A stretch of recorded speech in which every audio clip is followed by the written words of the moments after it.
Hello दोस्तों, नमस्कार। मैं भी एक आप सभी का बहुत बहुत स्वागत करता हूं एक और नए क्लास में।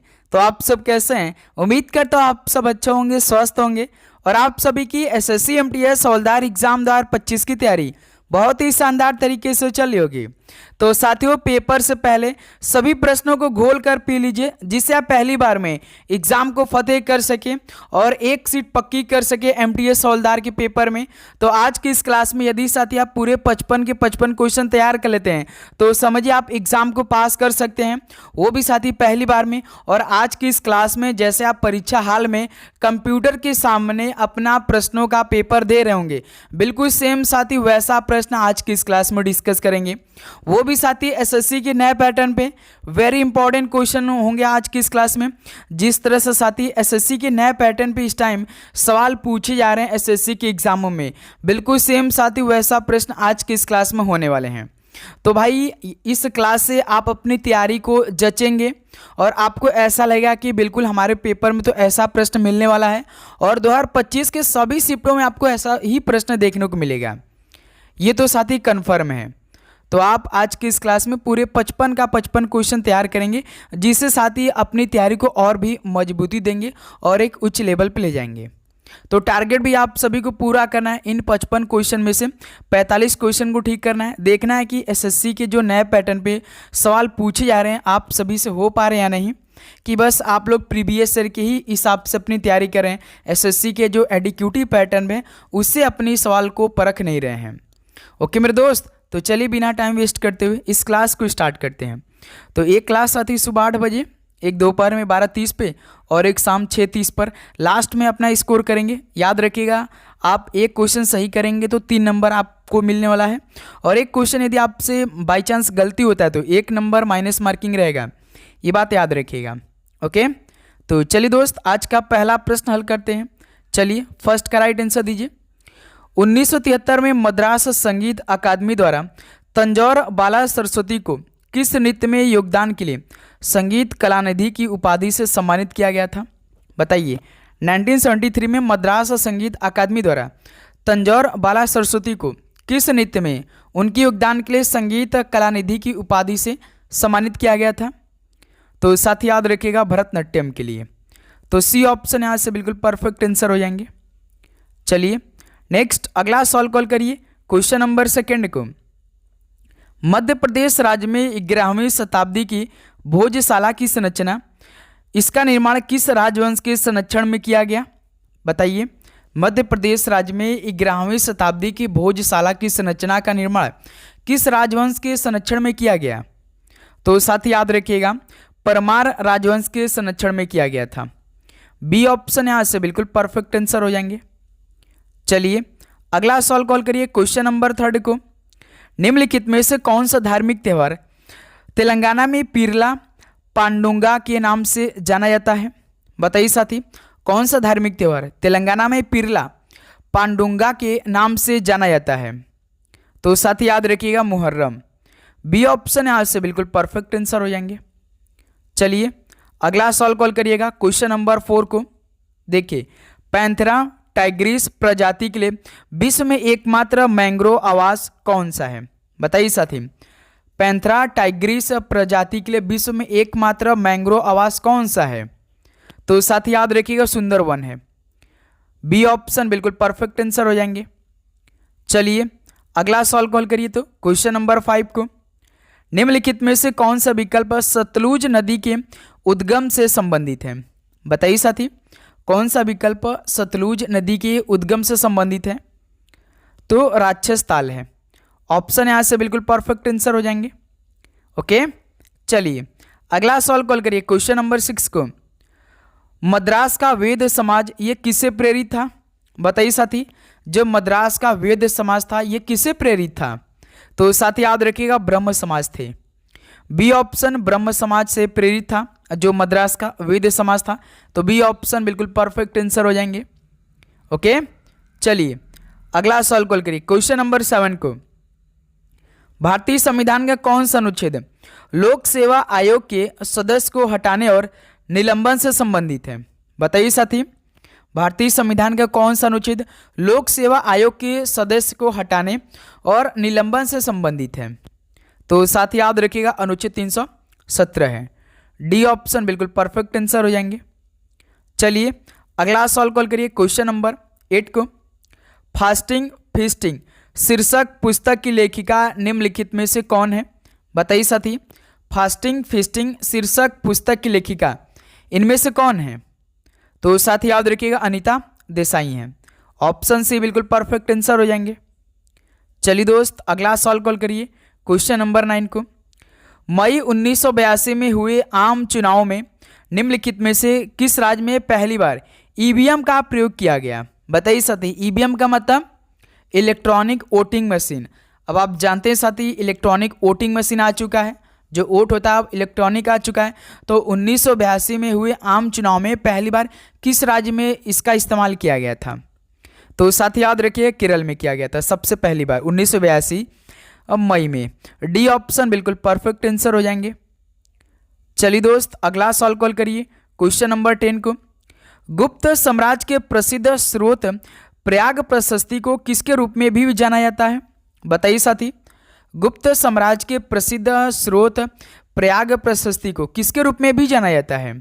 तो साथ ही याद रखिएगा इलाहाबाद स्तंभ शिलालेख के रूप में जाना जाता है। बी ऑप्शन यहां से बिल्कुल राइट आंसर हो जाएंगे। चलिए अगला सवाल कॉल करिएगा क्वेश्चन नंबर 11 को। आंध्र प्रदेश पुनर्गठन अधिनियम किस वर्ष पारित किया गया था? बताइए साथी, आंध्र प्रदेश पुनर्गठन अधिनियम किस वर्ष पारित किया गया था? तो साथ ही याद रखिएगा 2014 में। ऑप्शन यहां से बिल्कुल परफेक्ट आंसर हो जाएंगे। नेक्स्ट अगला सवाल कॉल करिए क्वेश्चन नंबर 12 को। प्रारंभ में निम्नलिखित में से कौन कर्नाटक के चालुक्यों के अधीनस्थ थे? बताइए साथी, कर्नाटक के चालुक्य के अधीनस्थ कौन थे स्टार्टिंग में यानी प्रारंभ में? तो साथ ही याद रखिएगा राष्ट्रकूट थे। बी ऑप्शन यहाँ से बिल्कुल राइट आंसर हो जाएंगे।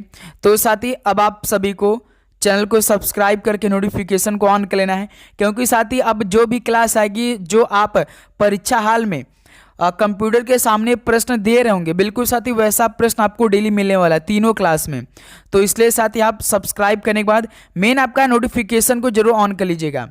ओके, जैसे ही क्लास अब आए तो तुरंत आप सभी के पास नोटिफिकेशन पहुंचे, तो इसलिए ऑल नोटिफिकेशन को ऑन करिएगा। ओके, देखिए क्वेश्चन नंबर 13 को। भारतीय और पश्चिमी संस्कृति के मिश्रण का प्रतिनिधित्व करने वाले एक संस्कृत कॉलेज के प्रधानाचार्य कौन थे? बताइए साथी, भारतीय और पश्चिमी संस्कृति के मिश्रण का प्रतिनिधित्व करने वाले एक संस्कृत कॉलेज के प्रधानाचार्य कौन थे? तो साथ याद रखिए ईश्वर चंद्र विद्यासागर थे। डी ऑप्शन बिल्कुल परफेक्ट आंसर हो जाएंगे। चलिए अगला सवाल कॉल करिए क्वेश्चन नंबर 14 को। निम्नलिखित में से कौन सा अनुष्ठानिक नृत्य मध्य प्रदेश की कामड़ जनजाति द्वारा किया जाता है? बताइए साथी, कौन सा अनुष्ठानिक नृत्य मध्य प्रदेश की कामड़ जनजाति द्वारा किया जाता है? तो साथ याद रखिएगा तेरा ताली। सी ऑप्शन तेरा ताली बिल्कुल परफेक्ट आंसर हो जाएंगे। ओके, चलिए अगला सवाल कॉल करिए क्वेश्चन नंबर 15 को। हरियाणा राज्य में रजिया सुल्तान का मकबरा किस निर्माण सामग्री से निर्मित है? बताइए साथी, हरियाणा राज्य में रजिया सुल्तान का मकबरा किस निर्माण सामग्री से निर्मित है? तो साथ याद रखिएगा पकी हुई ईंटें से। सी ऑप्शन बिल्कुल परफेक्ट आंसर हो जाएंगे। चलिए भाई अगला सवाल कॉल करिए क्वेश्चन नंबर 16 को। पूर्व मीमांसा स्कूल ऑफ फिलॉसफी की स्थापना प्राचीन भारत में ये किसके द्वारा की गई थी? बताइए दोस्त, पूर्व मीमांसा स्कूल ऑफ फिलॉसफी की स्थापना प्राचीन भारत में किसके द्वारा की गई थी? तो साथ याद रखिएगा जैमिनी के द्वारा। डी ऑप्शन बिल्कुल राइट आंसर हो जाएंगे। चलिए दोस्त अगला सवाल कॉल करिए क्वेश्चन नंबर 17 को। निम्नलिखित में से कौन सी नदी सिंधु नदी की सहायक नदी नहीं है? बताइए साथी, इनमें से कौन सी नदी सिंधु नदी की सहायक नदी नहीं है?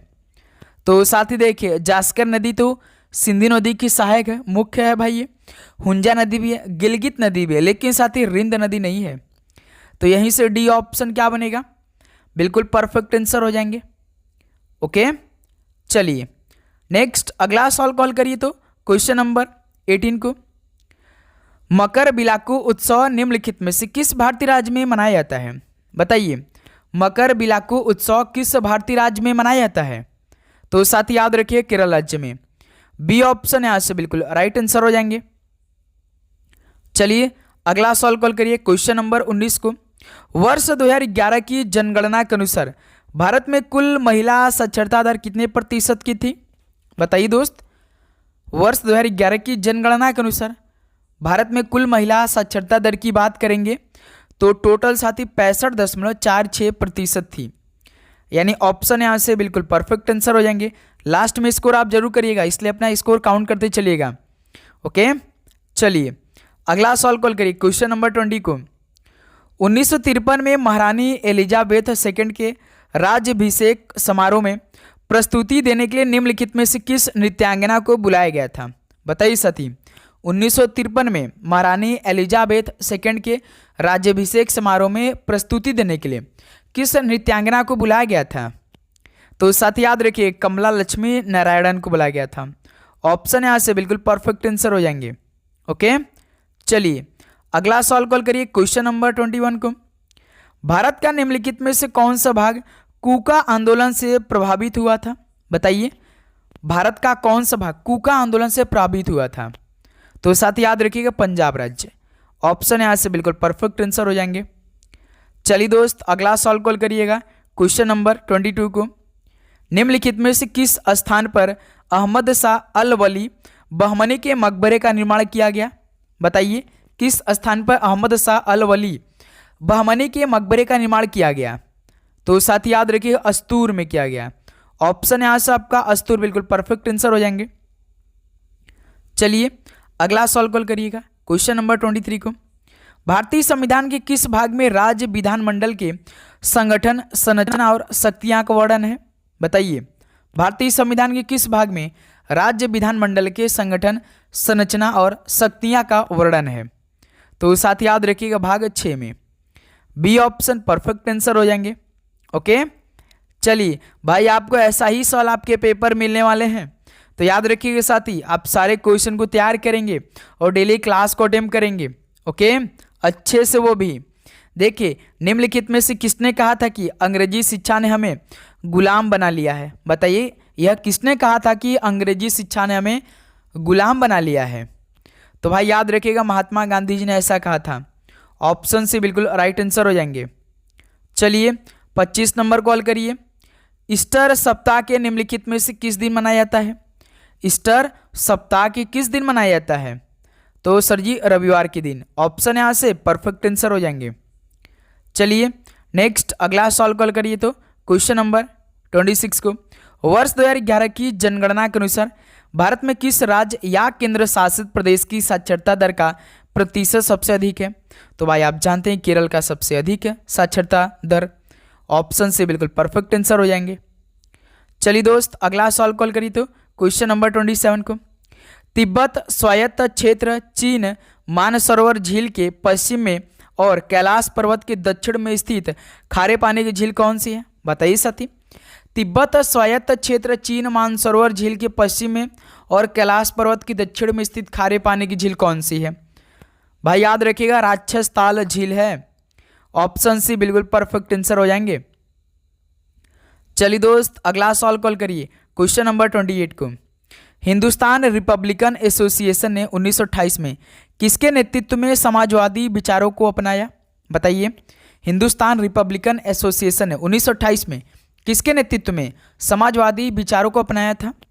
तो साथ ही याद रखिएगा चंद्रशेखर आजाद के समय। डी ऑप्शन बिल्कुल परफेक्ट आंसर हो जाएंगे। ओके, चलिए अगला सवाल कॉल करिए क्वेश्चन नंबर 29 को। ब्राह्मणों को भूमि दान करने वाले सर्वप्रथम कौन थे? बताइए साथी ब्राह्मणों को भूमि दान करने वाले सबसे पहले कौन थे? तो साथ ही याद रखिए सातवाहन थे। सी ऑप्शन बिल्कुल परफेक्ट आंसर हो जाएंगे।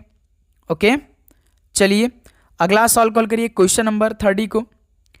भारत के राष्ट्रपति के निर्वाचक मंडल का हिस्सा निम्नलिखित में से कौन नहीं है? भारत के राष्ट्रपति के निर्वाचक मंडल का हिस्सा कौन नहीं है? देखिए साथी लोकसभा के निर्वाचित सदस्य तो होते हैं, राज्यसभा के भी निर्वाचित सदस्य होते हैं, लेकिन साथ ही आप देखे होंगे राज्य के जो राज्यपाल होते हैं वो नहीं होते भाई। तो सी ऑप्शन परफेक्ट आंसर हो जाएगा। राज्यों की विधानसभाओं के निर्वाचित सदस्य तो होते हैं भाई, यानी इस सवाल का सी ऑप्शन परफेक्ट आंसर हो जाएंगे। राष्ट्रपति की निर्वाचक मंडल का हिस्सा नहीं होते हैं राज्य के जो राज्यपाल होते हैं। ओके, चलिए क्वेश्चन नंबर 31 कॉल करिए। हिंदू धार्मिक स्थल चंद्रनाथ पहाड़ी निम्नलिखित में से किस देश में स्थित है? बताइए, हिंदू धार्मिक स्थल चंद्रनाथ पहाड़ी किस देश में स्थित है? तो साथ ही याद रखिएगा बांग्लादेश में। डी ऑप्शन बिल्कुल राइट आंसर हो जाएंगे। चलिए दोस्त अगला सवाल कॉल करिए, क्वेश्चन नंबर 32 को। निम्नलिखित में से किस वंश के राजा ने मुर्डरा का सूर्य मंदिर बनवाया था? बताइए साथी, किस वंश के राजा ने मुर्डरा का सूर्य मंदिर बनवाया था? तो भाई याद रखिएगा सोलंकी वंश के राजा ने बनवाया था। डी ऑप्शन परफेक्ट आंसर हो जाएंगे। चलिए दोस्त अगला सवाल कॉल करिए तो क्वेश्चन नंबर 33 को। निम्नलिखित में से कौन सा राज्य उष्णकटिबंधीय कटीले वनों से संबंधित है? तो भाई कौन सा राज्य उष्णकटिबंधीय कटीलों वनों से संबंधित है? तो मेरे दोस्त याद रखिएगा मध्य प्रदेश। ये महत्वपूर्ण सवाल है, ऑप्शन यहाँ से बिल्कुल राइट आंसर हो जाएंगे। ओके, चलिए अगला सवाल कॉल करिए क्वेश्चन नंबर 34 को। 2000 में पद्म विभूषण से सम्मानित हुए उड़ीसा के प्रथम नर्तक का नाम बताइए। बताइए 2000 में पद्म विभूषण से सम्मानित हुए उड़ीसा के पहले नर्तक का नाम क्या है? तो साथी गुरु केलुचरण महापात्र हैं। बी ऑप्शन बिल्कुल राइट आंसर हो जाएंगे। चलिए अगला सवाल कॉल करिए तो क्वेश्चन नंबर 35 को। भारत सरकार की अन्नपूर्णा योजना का उद्देश्य क्या है? बताइए साथी, भारत सरकार की अन्नपूर्णा योजना का उद्देश्य क्या है? तो सर जी वरिष्ठ नागरिकों को खाद्य जो उपलब्ध वो कराना था भाई, यानी बी ऑप्शन इस सवाल का बिल्कुल परफेक्ट आंसर हो जाएंगे। ओके, चलिए अगला सवाल कॉल करिए क्वेश्चन नंबर 36 को। वर्ष 2011 की जनगणना के अनुसार भारत में औसत पुरुष साक्षरता दर कितनी प्रतिशत थी? बताइए साथी, वर्ष 2011 की जनगणना के अनुसार भारत में औसत पुरुष साक्षरता दर कितने प्रतिशत थी? तो साथी याद रखिए 82.14% थी, यानी ऑप्शन यहाँ से बिल्कुल परफेक्ट आंसर हो जाएंगे। चलिए अगला सवाल कॉल करिए दोस्त क्वेश्चन नंबर 37 को। 1978 के 44वें संशोधन अधिनियम द्वारा भारतीय संविधान में मूल सूची के कितने निर्देशक तत्वों में संशोधन किया गया था? बताइए साथी, 1978 के 44वें संशोधन अधिनियम द्वारा भारतीय संविधान में मूल सूची के कितने निर्देशक तत्वों में संशोधन किया गया था? तो साथ ही याद रखिएगा एक में किया गया था केवल। ऑप्शन यहाँ से बिल्कुल परफेक्ट आंसर हो जाएंगे। चलिए दोस्त अगला सवाल कॉल करिए क्वेश्चन नंबर 38 को। कुमुदनी लाखिया किस भारतीय शास्त्रीय नृत्य शैली के प्रतिपादक है? बताइए दोस्त, कुमुदनी लाखिया ये किस भारतीय शास्त्रीय नृत्य शैली के प्रतिपादक हैं? तो साथ याद रखिए कथक के हैं। डी ऑप्शन बिल्कुल परफेक्ट आंसर हो जाएंगे। ओके, चलिए नेक्स्ट अगला सवाल कॉल करिए तो क्वेश्चन नंबर 39 को। कराधान कानून संशोधन अधिनियम 2021 किस वर्ष के आयकर अधिनियम में संशोधन करता है? बताइए साथी, तो साथी कराधान कानून संशोधन अधिनियम 2021 ये साथी 1961 के आयकर अधिनियम में संशोधन करता है। ऑप्शन से बिल्कुल परफेक्ट आंसर हो जाएंगे। ओके, चलिए अगला सवाल कॉल करिए क्वेश्चन नंबर 40 को। निम्नलिखित में से भारत के प्राकृतिक बंदरगाह का चयन कीजिए। तो साथी भारत के प्राकृतिक बंदरगाह का चयन करना है, तो सर जी मुंबई बंदरगाह है। ऑप्शन से बिल्कुल राइट आंसर हो जाएंगे। चलिए नेक्स्ट अगला सवाल कॉल करिएगा क्वेश्चन नंबर 41 को। बहमनी साम्राज्य की स्थापना अलाउद्दीन बहमन शाह ने किस ईस्वी में की थी? बताइए दोस्त, बहमनी साम्राज्य की स्थापना अलाउद्दीन बहमद शाह ने की थी। तो सर जी यह 1347 में की थी, यानी ऑप्शन यहाँ से बिल्कुल राइट आंसर हो जाएंगे। चलिए दोस्त अगला सवाल कॉल करिएगा क्वेश्चन नंबर 42 को। छाया में उगाए जाने वाले पौधे क्या कहलाते हैं? बताइए साथी, छाया में उगाए जाने वाले पौधे क्या कहलाते हैं? तो छाया रागी पादप कहलाते हैं। सी ऑप्शन बिल्कुल परफेक्ट आंसर हो जाएंगे। ओके, चलिए अगला सवाल कॉल करिए तो क्वेश्चन नंबर 43 को। ये सवाल आप हल करिए। दिल्ली और पटना के बीच चलने वाली गर्म शुष्क विषादग्रस्त हवाओं का नाम बताइए। भाई इस तरह के सवाल आपके पेपर में आते हैं कि नहीं? बताइए, दिल्ली और पटना के बीच चलने वाली गर्म शुष्क विषादग्रस्त हवाओं का नाम क्या है? तो साथ ही याद रखिएगा लू है मेरे दोस्त, सी ऑप्शन बिल्कुल राइट आंसर हो जाएंगे। चलिए अगला सॉल्व कॉल करिए तो क्वेश्चन नंबर 44 को, अंतर्राष्ट्रीय क्रिकेट में डकवर्थ लुईस फार्मूला पहली बार कब इस्तेमाल किया गया था? तो साथी अंतर्राष्ट्रीय क्रिकेट में डीएलएस का नियम पहली बार कब लागू किया गया था, कब इस्तेमाल किया गया था बताइए। डकवर्थ लुईस के नियम से पहले जैसे कोई रन बनाता है, डीएलएस का सिस्टम लग जाता है तो कुछ ओवर कम कर दिया जाता है, रन क्या साथी वो कम कर दिया जाता है। तो देखते हैं इसके हिसाब से डीएलएस के मेथड से टीम ने जीत लिया मैच। तो बताइए पहली बार कब इस्तेमाल किया गया था डीएलएस का? तो 1 जनवरी 1997 में किया गया था। बी ऑप्शन परफेक्ट आंसर हो जाएंगे। ओके चलिए नेक्स्ट अगला सॉल्व कॉल करिए दोस्त क्वेश्चन नंबर 45 को, मौर्य द्वारा नागार्जुनी गुफाएं निम्नलिखित में से किस संप्रदाय को दान दी गई थी बताइए साथी। मौर्य द्वारा नागार्जुनी गुफाएं किस संप्रदाय को दान की गई थी? तो साथी याद रखिएगा आजीविका को किया गया था। बी ऑप्शन परफेक्ट आंसर हो जाएंगे। चलिए अगला सॉल्व कॉल करिएगा क्वेश्चन नंबर 46 को, भारत के निर्वाचन आयोग की स्थापना किस वर्ष में हुई थी बताइए। भारत के निर्वाचन आयोग की स्थापना किस वर्ष में हुई थी? तो साथी याद रखिएगा 1950 में हुई थी। ऑप्शन यहाँ से बिल्कुल परफेक्ट आंसर हो जाएंगे। चलिए अगला सॉल्व कॉल करिएगा क्वेश्चन नंबर 47 को, भजन सोपोरी का नाम किस वाद्य यंत्र से संबंधित है? तो साथी भजन सोपोरी का नाम किस वाद्य यंत्र से संबंधित है? तो संतूर से संबंधित है। डी ऑप्शन यहाँ से बिल्कुल राइट आंसर हो जाएंगे। चलिए दोस्त अगला सॉल्व कॉल करिएगा क्वेश्चन नंबर 48 को, 1976 के 42वें संशोधन अधिनियम द्वारा भारतीय संविधान में कितने निर्देशक तत्व जोड़े या संशोधित किए गए बताइए साथी। 1976 के 42वें संशोधन अधिनियम द्वारा भारतीय संविधान में कितने निर्देशक तत्व जोड़े या संशोधित किए गए? तो साथी याद रखिएगा 4 संशोधन किए गए थे भाई। ओके बी ऑप्शन यहाँ से बिल्कुल राइट आंसर हो जाएंगे। चलिए अगला सॉल्व कॉल करिएगा क्वेश्चन नंबर 49 को, प्रसिद्ध नृत्यांगना यामिनी कृष्णमूर्ति ने वर्ष 1990 में कहाँ पर यामिनी स्कूल ऑफ डांस खोला था बताइए साथी।